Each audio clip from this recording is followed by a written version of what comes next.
झारखंड में बीजेपी समेत सभी पार्टियां लोकसभा चुनाव की तैयारी में जुट गई है। सभी पार्टियों की आए दिन बैठक हो रही है। 14 लोकसभा सीटों पर बूथ स्तर पर कैसे पार्टी मजबूत हो और जीत हासिल हो, इसे लेकर रणनीति बनाई जा रही है। बीजेपी समेत सभी पार्टियां अपनी अपनी जीत का दावा कर रही है। देखिए ये खास रिपोर्ट। लोकसभा चुनाव के लिए पीएम मोदी ने बीजेपी और एनडीए की सीटों का टारगेट सेट कर दिया है। बीजेपी के लिए 370 और एनडीए के लिए 400 के पार। लक्ष्य काफी बड़ा है और इसे पाने के लिए एक एक सीट पर नजर रखी जा रही है। छोटे बड़े सभी राज्यों के लिए प्लान तैयार हो रहा है। झारखंड में बीजेपी ने सभी लोकसभा सीटों के लिए प्रभारी संयोजक और सह संयोजक चुन लिया है। पार्टी बूथ स्तर तक कैसे मजबूत हो, इस पर काम किया गया है और एक एक घर तक पहुंचने की तैयारी है। पार्टी 25 फरवरी से 5 मार्च तक लाभार्थी संपर्क अभियान चलाएगी। बीजेपी के नेता और कार्यकर्ता 30 लाख से ज्यादा लाभार्थियों से मिलेंगे, जिन्हें केंद्र सरकार की योजनाओं की जानकारी दी जाएगी।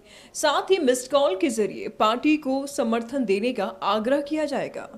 पार्टी की तरफ से 20 से 24 फरवरी तक कार्यशाला का भी आयोजन होगा। उनके कहने से क्या होगा, हम लोग तो रोज, हमारे कार्यकर्ता तो गांव में ही रहते हैं, नहीं पहुंचने का क्या, जो गांव में कार्यकर्ता रहते हैं उसको पहुंचना कहाँ है, तो गांव में ही है।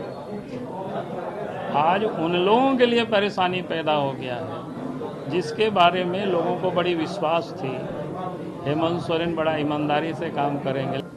जो व्यक्ति नदी के बालू को भी बेच दिया, जो व्यक्ति पहाड़ के पत्थर को भी बेच दिया, कोयला को भी बेच दिया, यहाँ तक कि लोगों की जमीन को भी यह बेच रहे हैं। झारखंड में लोकसभा की 14 सीट है, जिनमें से 12 पर अभी एनडीए का कब्जा है। पिछले चुनाव में 11 सीट पर बीजेपी ने जीत दर्ज की थी, जबकि एक सीट पर आजसू को जीत मिली थी। वहीं जेएमएम के पास एक तो कांग्रेस के पास एक सीट है। अब पार्टी नेताओं को सभी 14 सीटों पर जीत का भरोसा है।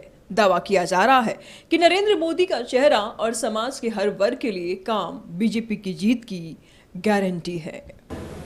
चूंकि भारतीय जनता पार्टी राजनीति नहीं करती, मुझे लगता है कि देश आजाद होने के बाद पहला कोई गरीब बाप का बेटा प्रधानमंत्री बना है, जो पहली बार गरीबों को चिंता करने का काम किया है, गरीबों के दरवाजे तक कल्याणकारी योजनाओं को पहुंचाने का काम किया है। मैं तो समझता हूं कि देश के अंदर कोई भी ऐसा दरवाजा नहीं है जिस दरवाजे पे कल्याणकारी योजना के माध्यम से आदरणीय प्रधानमंत्री नरेंद्र मोदी जी ने दस्तक न दिया हो, उसके दरवाजे को खटखटाया ना हो। मोदी जी के कामों को गांव-गांव तक पहुंचाना, बूथ कमेटी को सशक्त करना और आगामी लोकसभा के 14 में 14 लोकसभा सीटें जीतने की रणनीति पर भारतीय जनता पार्टी काम कर रही है। अब झारखंड की जनता इस सरकार से उब गई है और भारतीय जनता पार्टी एनडीए की ओर सरकार जनता आशावादी निगाह से देख रही है। तो मुझे लगता है कि लोकसभा के बाद विधानसभा जब चुनाव होंगे तो भारतीय जनता पार्टी मेजोरिटी के साथ यहाँ सरकार बनाएगी। जीत का दावा जेएमएम की तरफ से भी किया जा रहा है। बीजेपी पर केंद्रीय एजेंसियों के दुरुपयोग का आरोप लगाते हुए जेएमएम ने कहा कि जनता हेमंत सोरेन की गिरफ्तारी का जवाब देगी।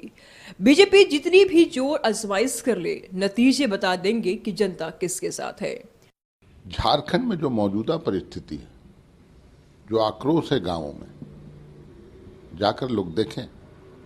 अभी तो गांव चलो अभियान इन्होंने शुरू किया है, गांव कोई जा नहीं रहे, शहर के सटे हुए इलाके में घूम कर औपचारिकता पूरी करना। गांवों में जाएं तब पता चलेगा आक्रोश।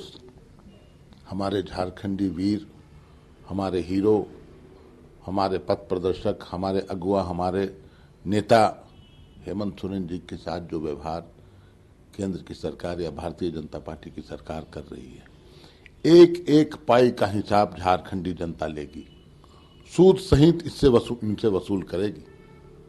इनको पता चल जाएगा इनकी राजनीतिक औकात। 14 सीट में 0 पर आउट होंगे, 0 पर। माना जा रहा है कि हेमंत सोरेन की गिरफ्तारी के बाद झारखंड में इंडिया अलायंस की स्थिति कमजोर हुई है। वहीं पीएम मोदी के चेहरे, गरीबों के लिए केंद्र की योजनाओं और मजबूत संगठन के बल पर बीजेपी सभी 14 सीट जीतने का दावा कर रही है। मोदी से मुकाबले के लिए विपक्ष को जरूरत है ठोस रणनीति और चट्टानी एकता की। देखना होगा कि इन चुनौतियों पर विपक्ष कितना खरा उतरता है। ब्यूरो रिपोर्ट, कशिश न्यूज।